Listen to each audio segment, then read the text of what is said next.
Welcome to Treasures from the Vault with Todd Sawatzky Appraisals. I am Todd Sawatzky, and today we are going to be talking programs, and you may notice a bit of a plethora of programs here, but we're not going to dive into each and every one of these. However, I do have a very interesting one, a WHA program of Wayne Gretzky's final game with the Indianapolis Racers. Let's begin. Okay, before I get into that Gretzky program, I'm going to show you a lot of examples of different programs, and you'll also find out that programs themselves are a little bit timeless, if you will. Programs are probably the original souvenir. Long before baseball caps and jerseys or anything like that, you can get a fantastic program for a game that you got to attend. So let's get started on some of these fun ones. The oldest one I have here today is actually this right here. This is from the 1945 season, or 44-45 season.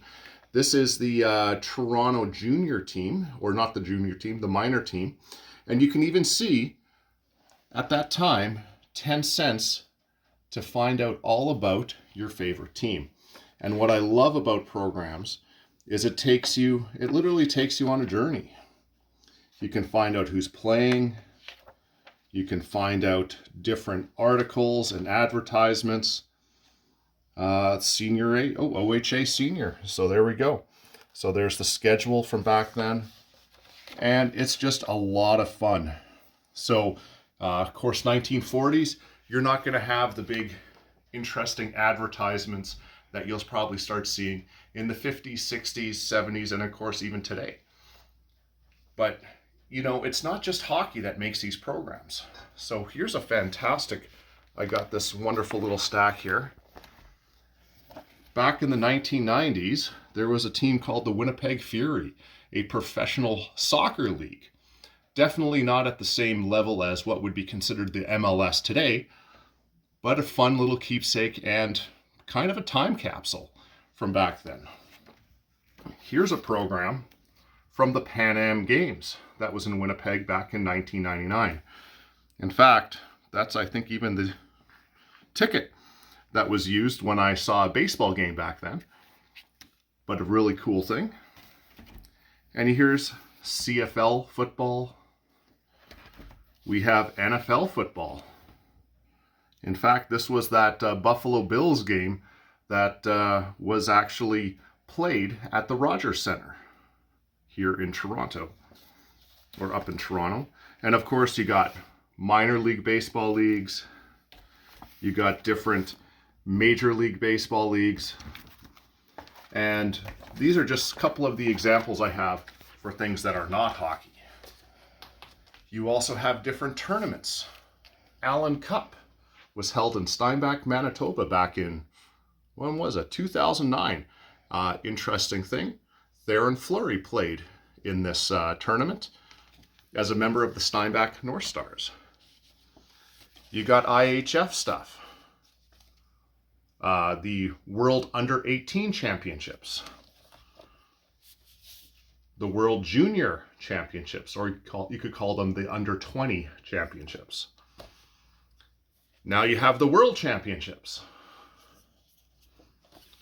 And then there's even AHL All-Star Games. NHL All-Star Games. Memorial Cup. And of course, we can't forget about the Stanley Cup. So a lot of different ways of showing so many different types of programs. And what I also like finding out, and that's when we're going to get into the Gretzky program in just a little bit, there's a lot of great ways to display those lineups. Who played in those games?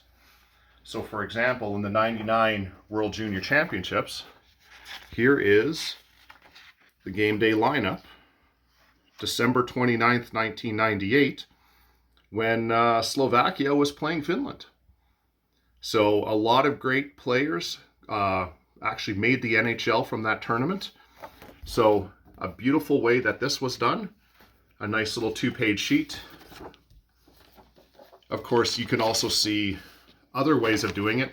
This is like a photocopy, a preseason schedule. Still interesting to find out. More exhibition games. You know, here's a Marlies one. Literally a photocopy. So the value of these type of things aren't really very high when it comes to a photocopy of the roster. Yet, and I love bringing up Manitoba Moose stuff.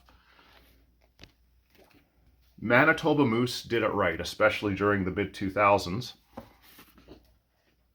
This was their building memories. This was going on when the old Winnipeg Arena was about to shut down. And of course, the new, at the time, MTS Center was about to open. So they focused on different portions. You know, the history of the arena. Celebrating international tournaments that were played at the old arena. You know, here's some golden years. WHA. Of course, Bobby Hull being prominent on there, but shows a lot of their Avco Cup wins. The whiteout years for Winnipeg Jets playoff hockey. And this was, of course, you know, you got Dale Hawerchuk, Teemu Selanne, Randy Carlyle, a lot of awesome stuff. And now we got the building memories. So Manitoba Moose featured. But they also played in a lot of, you know, retro style or, you know, different types of games where they showcased different parts of the history. And then they even had some fun cards where it was the player themselves. So Nolan Baumgartner, he was the captain of the Manitoba Moose. He's actually inducted in the AHL Hall of Fame now. Kevin Bieksa, who you might actually recognize on Sportsnet nowadays.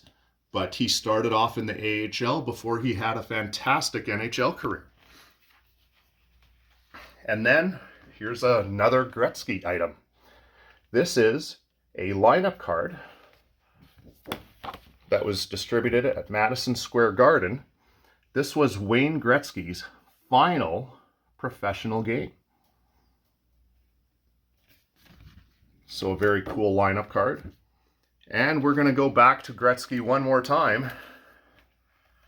This is a something from my childhood, a game that I went to.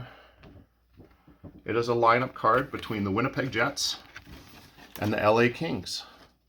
October 26th, 1990. You might notice that it says the Jets won 6-2, but what's really relevant about this particular game day lineup, and I'll just open this up here too, is that this is that date is when Wayne Gretzky recorded his 2,000th career point. Still the only NHL player to have ever accomplished that feat. And he finished off with 28.57. So think about that.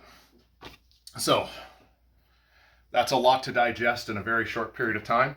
So let's get to that program. Okay, let's get into that program. So this is a Winnipeg Jets WHA program from the 1978-79 season. So on the cover of it, you will find that there is a goaltender by the name of Marcus Matson. He was, one of the Jets' starting goaltenders, while him and Joe Daly shared the crease that year. And this is where it gets interesting. So as I start going through the pages, there we go, October 29th, 1978. After researching this date, I found out that this was the 8th game of the season for the Indianapolis Racers. Right over there is their logo. And it happened to be the final game that Wayne Gretzky ever played for the Indianapolis Racers. So, why does that matter? Well, for starters, this program, the 78-79 NHL or WHA programs for the Winnipeg Jets, they start at around $25. Yet, when you open this up, here we go. Oh, that's the Jets roster. Here it is, the Indianapolis roster. So you can see Wayne Gretzky right down there at the bottom. Because Wayne Gretzky is listed in that lineup card, This program is now worth between $150 to $200. So it is a really cool, interesting time capsule. And that's what I love about programs, because everything's got a date, everything's got a point in time, and sometimes something important happens during one of those dates, which will actually value the item more than they would otherwise. So for example, these traditional Stanley Cup, they're talking about the programs with the Stanley Cup.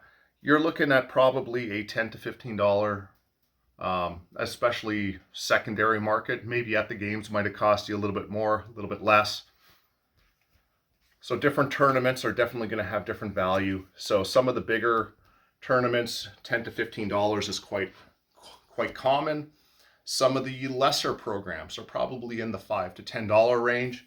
And some of the lineup cards, those, that was me. Some of those lineup cards where it's just a photocopy, not really very valuable at all. Interesting, but not valuable. But ones where there may be a significant, if there's anything significant that happened on that date, a milestone like Gretzky getting his 2000th career point, those lineup cards are going to significantly increase in value. So for those Moose ones, for example, I'm going to be guessing they're going to be worth a couple bucks a pop. However, depending upon who's on the cover of some of those, it could increase them dramatically. And they are also fantastic items that you can get signed in the future as well.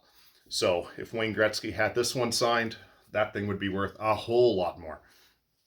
Granted, as a kid, I did not necessarily take care of my stuff as well as I do now. So there's definitely a lower value on it due to condition, but it's a beautiful piece. So let's get back to Gretzky one more time here. Gretzky with the Indianapolis Racers. He only played one game in Winnipeg that year. He played Winnipeg 3 times, but only once in Winnipeg.